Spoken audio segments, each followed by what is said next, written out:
替人咧验目睭的验光师，即马咧争取英文证明，讲袂使搁写配件书。不过，港科医学会就起不满，讲即马验光师要讨的英文证明，可能会造成大众的误解。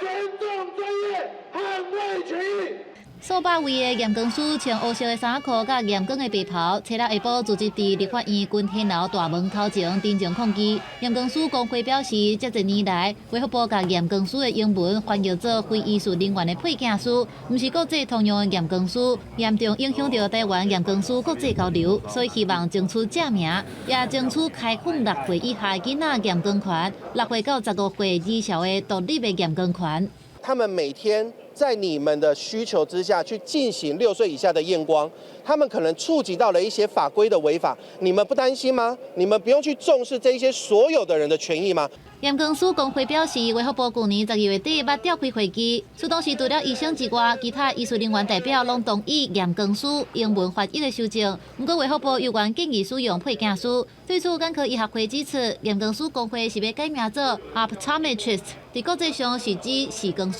在美国纽澳等国家是有诊断治疗、眼科疾病医疗人员、类似医生的角色，无符合台湾即卖的状况。台湾验光师的养成是指专科以上的学校验光或者是视光下科的毕业，实习合格并且经过验光师国家高等考试通过的人，那改名可能造成民众误解。有点违法的行为了，有诊断治疗的侵犯医师的权利了。你们可以放弃这些工作，这些诊断治疗的工作吗？我们可以考虑这个名词，他们拒绝了。民生甚至在组织的参与或者是相关业务的分工会有一定程度的